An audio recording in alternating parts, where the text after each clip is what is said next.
Hello students, हम लोग heating effect के बारे में थोड़ा सा तो प्रीवियस वीडियो में पढ़ लिए थे हम लोगों ने। अब हम लोग थोड़ा सा समझते हैं कि भाई किसी भी कंडक्टर के थ्रू जब करंट फ्लो होता है तो उसमें हीट क्यों प्रोड्यूस हो जाता है, इस पर चर्चा करेंगे। इसके पहले हमने heating effect of electric current के बारे में आपको बता दिया था। The effect of electric current due to which heat is produced in a current carrying conductor is called heating effect of electric current। तो ये हीट क्यों प्रोड्यूस होता है इसको हमें समझना है कि भाई what is the cause of heat produced in a conductor due to the current. तो इसको थोड़ा सा हम समझते हैं। जब हमने आपको कॉज ऑफ रेजिस्टेंस बताया था तो मैंने कुछ ऐसा डायग्राम बनाया था और इसको हमने बैटरी के पॉजिटिव और निगेटिव टर्मिनल से जोड़ा था। ध्यान देना, तो जैसे ही कंडक्टर में फ्री इलेक्ट्रॉन होंगे, कंडक्टर से फ्री इलेक्ट्रॉन तो होंगे, तो होगा क्या, जैसे ही तुम बैटरी से इसके दोनों एंड्स को आप जोड़ोगे तो ये लो पोटेंशियल पे और ये हाई पोटेंशियल पे हो जाएगा, यानी इलेक्ट्रॉन निगेटिव टर्मिनल से पॉजिटिव टर्मिनल की तरफ फ्लो करना शुरू करेंगे, दैट इज लो पोटेंशियल से हाई पोटेंशियल की तरफ। और conventionally electric current high potential से लो पोटेंशियल की तरफ फ्लो होने लगेगा। तो जब ये करंट फ्लो होगा तो इसके मार्ग में कुछ रुकावटें उत्पन्न होंगी, ये भी आपने समझा था। अब इस चीज को समझ लेते हैं एक बार और। भाई सेल एक्चुअली क्या कर रहा है, वो इलेक्ट्रिकल एनर्जी प्रोवाइड कर रहा है ताकि जो है इलेक्ट्रॉन मूव करे, और इलेक्ट्रॉन को मूव कराने में वर्क तो होगा। V = W/Q याद आ रहा होगा तुमको। इस चार्ज को मूव कराने में कुछ वर्क करना होगा, और work is a form of energy, और यही वर्क इलेक्ट्रिकल एनर्जी था। कुछ याद आ रहा है? इसका मतलब क्या है, मैं अगर एक लाइन में तुमको समझाऊं, क्योंकि बहुत सारे बच्चे कई सालों से ये हमसे पूछते रहते हैं कि सर जब करंट फ्लो होता है कंडक्टर के थ्रू तो भाई उसमें हीट क्यों प्रोड्यूस होता है। अक्सर तुमने देखा होगा कि तुम अपने मोबाइल को अगर मोबाइल का चार्जर लगाते हो और थोड़े 2 घंटे तक लगा हुआ है चार्जर में, तुम चार्जर को छूते हो तो वो गर्म हो जाता है। ऐसा होता है नहीं होता है? तो हीट उसमें प्रोड्यूस हुआ क्या होगा, जब चार्जर को तुमने ऑन किया हुआ है, यानी लंबे समय तक अगर ऑन करके रखा हुआ है, तो भाई उसको आप इलेक्ट्रिकल स्विच को ऑन किया, आपने कौन सी एनर्जी दिया? इलेक्ट्रिकल एनर्जी दिया। तो जो इलेक्ट्रिकल एनर्जी आपने दिया होगा, उस इलेक्ट्रिकल एनर्जी का कुछ पार्ट तो यूजफुल वर्क में खत्म हो गया, बाकी जो पार्ट था वो हीट के रूप में डिसिपेट हो गया।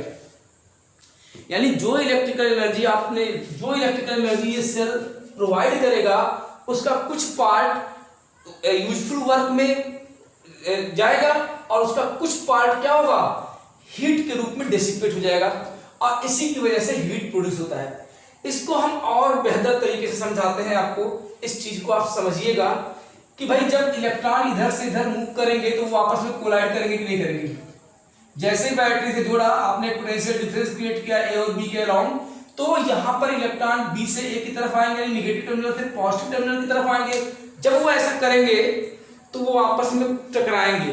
तो जब वो आपस में टकराएंगे तो टकराने की वजह से क्या होगा कि उनकी एनर्जी जो थी, ध्यान से मेरी बात समझना, कि जब वो ऐसा करेंगे तो क्या होगा, उसके रिजल्ट उसके परिणाम स्वरूप क्या होगा कि some part of kinetic energy of electron is gets converted into heat, और इसी की वजह से कंडक्टर का टेम्परेचर राइज कर जाता है। इसको और बेहतर तरीके से मैं आपको समझाऊं। इसको कोई पूछेगा why heat is produced in a conductor carrying current, तो तुम बोलोगे कैसे भाई, अगर कंडक्टर में करंट फ्लो हो रहा है तो बैटरी लगी होगी, बैटरी एनर्जी दे रही होगी, एनर्जी की वजह से यहाँ जा रहा होगा, और वही इलेक्ट्रिकल एनर्जी हीट एनर्जी में कन्वर्ट हो रही है, इसलिए वो गर्म हो जा रहा होगा।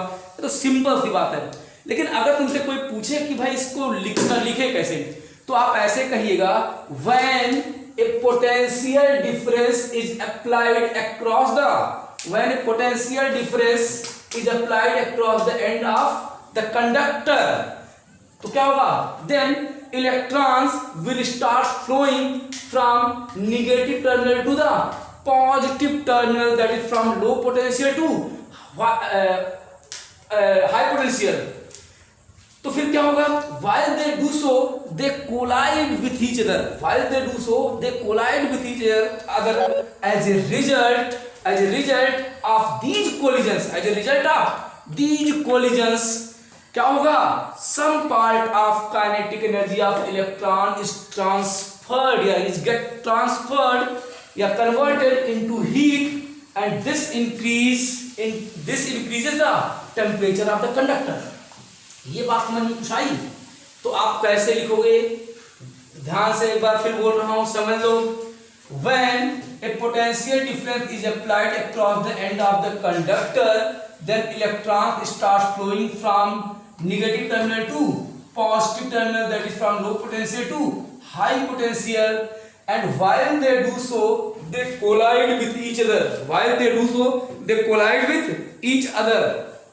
as a result of these collisions some part of the kinetic energy of electrons gets converted into heat energy and this increases the temperature of the conductor।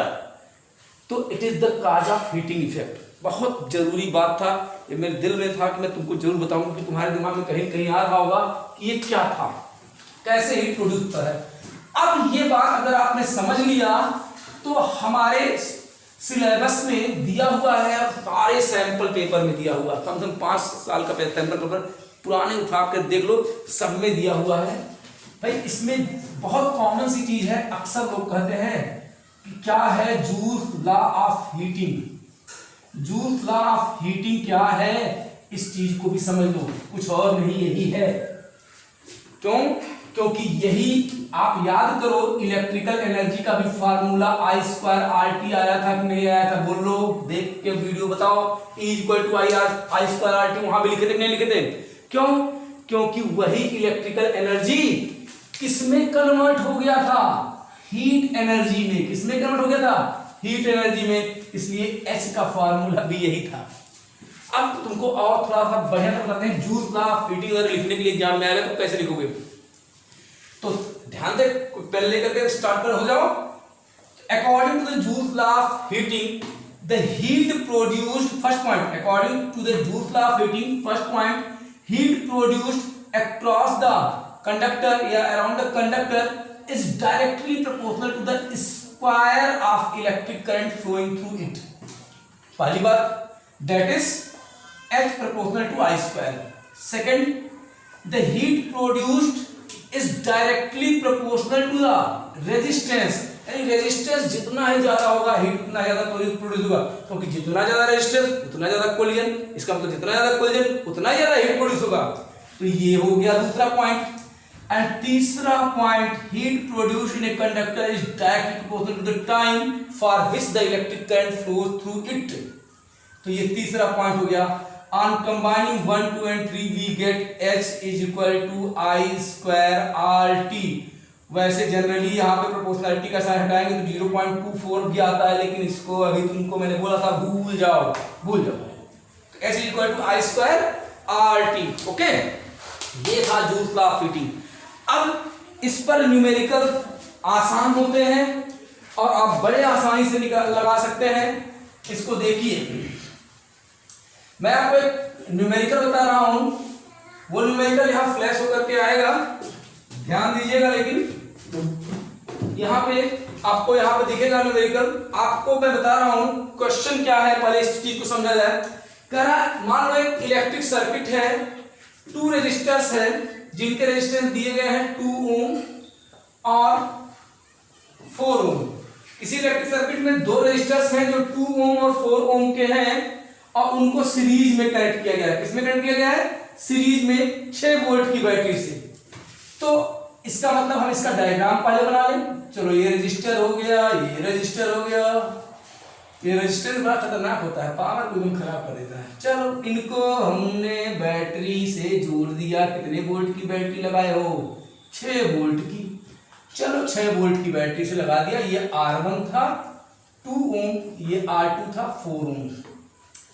अब जो है क्वेश्चन क्या है कि कह रहा है calculate the heat dissipated by the 4 ohm resistor in 5 second. 4 ohm वाला रजिस्टर जो है वो 5 सेकंड में कितना हीट डेसिपेट करेगा, यही क्वेश्चन है। एक बार क्वेश्चन सुनो। इन एन इलेक्ट्रिक सर्किट, ये आपका इलेक्ट्रिक सर्किट है, closed continuous path of electric current is called electric circuit. तो क्या है, in an electric circuit 2 resistors of 2 ohm and 4 ohm respectively are connected in series. This question, okay? To a 6 volt battery, calculate the heat dissipated by 4 ohm resistor in 5 seconds. Okay. तो पहले ये series में है क्योंकि same current सब में flow होगा जो बैटरी से निकलेगी, तो टोटल रेजिस्टेंस पहले निकालो। तो टोटल रेजिस्टेंस सीरीज में R इज इक्वल टू क्या होगा, R1 प्लस R2, 2 प्लस 4, तो टोटल कितना आ गया 6 ओम। इट इज ओके, टोटल आ गया। सर्किट में वोल्टेज कितना दिया था, कितना दिया था, 6 वोल्ट की बैटरी लगाया था तुमने, यहाँ पे देख लो। टाइम टाइम टाइम कितना दिया था, 5 सेकंड तक। कितना, 5 सेकंड तक। अब एक बात बताओ, यहां पे 5 सेकंड तक चल रहा था, तो हीट का फार्मूला I²RT है। तो एक बात बताओ, टोटल रेजिस्टेंस है 6 ओम और बैटरी है 6 वोल्ट की, तो आपको मालूम है ओम्स लॉ से V is equal to IR। तो पहले निकालो I कितना होगा, तो V/R, तो V है 6, R भी है 6। बहुत बढ़िया, यानी 1 एम्पियर की करंट फ्लो होगी इस सर्किट के अंदर। अच्छा, तो अब हमारे पास क्या क्या है, I है, और क्या है, R है, और क्या है, T है, और कुछ चाहिए भी क्या तुमको, IRT तो है। देयरफॉर हीट प्रोड्यूस्ड क्या होगा, I²RT। तो I का मतलब 1, अब 1 का स्क्वायर, लेकिन एक बात है, अब 1 का स्क्वायर R कौन सा लेना है, कहा था केवल 4 ओम वाले को, तो हमने टोटल रेजिस्टेंस किस लिए निकाला था, ताकि हमें करंट की वैल्यू का पता चल सके, क्योंकि हमें I चाहिए ना। लेकिन क्वेश्चन में कहा था केवल 4 ओम में कितना हीट डिसिपेट होगा, तो चलो देखते हैं। डिसिपेट होता मतलब अपव्यय, खराब हो जाना, मतलब बेकार हो जाना, ऐसे समझो। तो अब जरा लिख देते हैं statement, heat dissipated in 4 ohm resistor, तो I²RT फार्मूला लगेगा। I तो 1 है, तो 1 का स्क्वायर, R कितना लेना है, 4 ओम, इसको नहीं लेना है, तो 4, तो किसी में पूछा था टाइम 5, तो 20 जूल। तो ये जो भाई साहब हैं 20 जूल खा जाएंगे, बर्बाद कर देंगे। चलो ये क्वेश्चन आप नोट कर लिया आपने, फटाफट स्क्रीनशॉट लो, मैं मिटाने जा रहा हूं। ओके, वैसे क्वेश्चंस यहाँ पे फ्लैश होकर के आएगा, आप वीडियो को पॉज करके तुरंत क्वेश्चन नोट कर लेना, क्योंकि मैं कितना क्वेश्चन लिखूंगा, लिखते लिखते तो हालत खराब हो जा रही है। ओके, बहुत तुमने VI ग्राफ तुमको पढ़ाया, बहुत लोगों ने पूछा, इतना क्वेश्चन इसमें बता दिया कि VI ग्राफ में आप लोग हीरो बन जाओ। चलो देखो एक और क्वेश्चन देखो, यहाँ पे ये VI ग्राफ आपको दिख रहा है, क्वेश्चन तो बना लिखा हुआ है, क्वेश्चन यहाँ पे VI ग्राफ यहाँ पे है, कह रहा है VI ग्राफ दिया हुआ है क्वेश्चन में। क्वेश्चन क्या है, if we connect both the wires A and B 1 by 1 to the same battery, which of the two A or B will produce more heat per unit time? Justify your answer। मतलब ये है कि एक पहले हमने wire A को लिया और बैटरी से जोड़ दिया, फिर उसमें हीट प्रोड्यूस देखे, फिर उसके बाद B को लिया, सेम बैटरी से जोड़ दिया, अब उसके बाद ये VI ग्राफ आपके सामने है, कह रहा है अब बताओ A और B सेम ही बैटरी से जुड़े हुए थे, नहीं था ना कि A को हम 3 वोल्ट की बैटरी से जोड़ दिए थे और B को 6 वोल्ट से जोड़ दिए, तब मामला बिगड़ जाएगा ना। A और B को सेम बैटरी से जोड़ा गया था, नहीं सेम पोटेंशियल डिफरेंस दे रहे होंगे दोनों। अब कह रहा है कि दो इस ग्राफ के हिसाब से बताना है कि in which of the two A or B will produce more heat per unit time and you have to justify your answer also। okay, तो भाई तुमको पता है स्लोप ऑफ VI ग्राफ क्या देता है, डायरेक्टली रेजिस्टेंस दे देगा। क्यों, वी आई, वी यहाँ आई, मैं एक बार फिर बता रहा हूँ, वी आई और आई वी का मतलब ज्यादा कंफ्यूजन मत होगा। बस तुम देखो वी कहाँ है, आई कहाँ है, वी यहाँ है, आई यहाँ है, मतलब स्लोप ये delta V upon delta I, मतलब ये delta V upon delta I क्या देगा, वी बाई आई, मतलब आर देगा। तो slope of V I direct क्या देगा, रेजिस्टेंस। इसका मतलब जिसका स्लोप ज्यादा उसका रेजिस्टेंस ज्यादा, जिसका स्लोप कम उसका रेजिस्टेंस बोलो कम। ओके, तो ये बात तो समझ में आ गई, जिसका स्लोप ज्यादा उसका रेजिस्टेंस भी ज्यादा, जिसका स्लोप कम उसका रेजिस्टेंस भी कम। चलो अब इसको आगे बढ़ाएं तो अब क्या होगा, किसका स्लोप ज्यादा दिख रहा है, ए का कि बी का? अरे बोलो उधर से आवाज नहीं आ रही है, बोलो बोलो बोलो। ए का स्लोप बी से ज्यादा है। सुनाई दिया मुझे थोड़ा सा, कई बच्चे बोले ए का स्लोप बी से ज्यादा है। गुड, तो यहां लिख दो ना, since slope of A is more than slope of B, therefore resistance of A will be more than resistance of क्या, B। A का रेजिस्टेंस B से ज्यादा होगा, क्योंकि A का स्लोप B से ज्यादा है तो A का रेजिस्टेंस B से ज्यादा होगा। एज वी नो या फिर यू नो, चलो एज वी नो हम सब जानते हैं, अभी जान लिए, H is directly proportional to the square of electric current. और इसके अलावा हमने और भी देखा था, एच इज यानी heat produce is directly proportional to resistance. तो देयरफॉर अब जिसका रेजिस्टेंस ज्यादा उसमें ज्यादा हीट प्रोड्यूस होगा, तो रेजिस्टेंस किसका ज्यादा, ए का ज्यादा है किससे, बी से। तो देयरफॉर वायर क्या पूछा था, in which, therefore in wire B, sorry in wire A more heat will be क्या प्रोड्यूस्ड। बहुत आसान था, बहुत सारे बच्चे V I graph I V graph में एकदम गिर रहे हैं, उतर रहे हैं, तैर रहे हैं, पता नहीं क्या क्या करें। अरे ढंग से जाके V I graph Ohm's law पूरा ढंग से पढ़ डालो, प्ले लिस्ट में जाओ, प्ले लिस्ट में सर्च करो series of parallel combination Ohm's law, और एक एक सारे वीडियोज आपको नजर आ जाएंगे उसमें। और जिस वीडियो में तुमको दिक्कत है उसको देख लो, क्योंकि ग्रुप में डिलीट हो गया होगा, अगर डिलीट हो गया होगा तो फिर उपाय यही है कि प्ले लिस्ट में जाओ, और इसके लिए तुमको वीडियो चैनल को सब्सक्राइब भी करना पड़ेगा। सब्सक्राइब तो कर दिए होगे तो लाइक तो करते नहीं होगा, समझ में आया करे तो लाइक भी कर दिया करो, बेवकूफों। चलो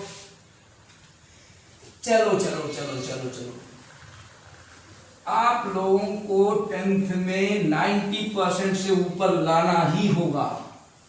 मेहनत करो, इस लॉकडाउन में इतनी ज्यादा, इस लॉकडाउन में अवसर तलाशो, खूब पढ़ो, जम करके पढ़ो। एक और क्वेश्चन, एनसीईआरटी में 2 क्वेश्चन फर्जी टाइप के हैं। पहला क्वेश्चन है, क्वेश्चन बोल दे रहा हूं, why is tungsten used for the filament of electric lamp या फिर बल्ब। बल्ब का जो फिलामेंट होता है वो टंगस्टन का बना होता है। तो पूछ रहा है कि क्यों टंगस्टन का ही बना होता है, कहने एल्यूमिनियम का बनाते हैं, कहने कॉपर का बनाते हैं, कहने गोल्ड का बनाते हैं। अरे गोल्ड का ना बनाना, वैसे भी सब बल्ब फोड़ फोड़ के चुरा ले जाएंगे। तो क्वेश्चन ये है, एनसीईआरटी का है कि why is tungsten is used for the filament of electric lamp. तो जवाब क्या है भाई, जवाब क्या है, tungsten is used as a filament of bulb या फिर lamp because of its high resistivity and high melting point. Tungsten एक एलॉय है भाई, और एलॉय जितने भी होते हैं उनकी रेजिस्टिविटी और मेल्टिंग पॉइंट ज्यादा होती है। तो एक ही जवाब है, सबका एक ही जवाब है, क्या कि tungsten is used as the filament of electric lamp because first point its resistivity is high, second point its melting point is high. अब कहोगे रेजिस्टिविटी हाई से क्या मतलब है, अरे रेजिस्टिविटी हाई होगी तो रेजिस्टेंस भी तो ज्यादा होगा, और रेजिस्टेंस ज्यादा होगा तो हीट जो प्रोड्यूस होगा वो भी तो ज्यादा होगा। तो हीट ज़्यादा प्रोड्यूस, जब हीट प्रोड्यूस होगा तभी तो वो ग्लो करेगा। अच्छा, ये क्वेश्चन तुमसे पूछ सकता था। चलो दूसरा क्वेश्चन क्या पूछेगा कि why are conductors of heating devices such as bread toaster electric irons made of alloy rather than pure metal. मतलब ये है कि जो कंडक्टर्स यूज होते हैं हीटिंग डिवाइसेस में, जैसे ब्रेड टोस्टर हो गया, इलेक्ट्रिक आयरन हो गया, तुम्हारा हीटर हो गया, तो इसमें एलॉय का यूज क्यों करते हैं? तो रीजन क्या है? सिंपल सा, because alloy the resistivity of alloys are more, resistivity and melting point of alloys are more than that of pure metal. मतलब तुम कह सकते हो it is because alloys have high resistivity and high melting point as compare to the pure metal. Okay, समझ में आ रहा है? वही जवाब दूसरे वाले में भी क्वेश्चन क्या था? Why the conductors of heating devices such as toaster, electric iron, फिर heater made of alloy rather than pure metal. तो रीजन क्या लोगे? तो बोलोगे the conductors used in heating devices is made up of alloys because alloys have high resistivity and high melting point rather than as compared to the pure metal। मतलब alloys जिन metal से बने हुए हैं उनकी रेजिस्टिविटी और melting point से ज़्यादा उसकी मेल्टिंग पॉइंट होगी। एक सिंपल सा क्वेश्चन और है, why nichrome wire is used in heater? because nichrome is an alloy and the resistivity of an alloy is high, its melting point is high। 5-6 question हो गए, खूब क्वेश्चन एनसीईआरटी में दिए हुए हीटिंग इफेक्ट पे। तो हीटिंग इफेक्ट क्या था, उसका कारण क्या था, उस पर क्वेश्चन क्या थे, सब। Okay, thank you.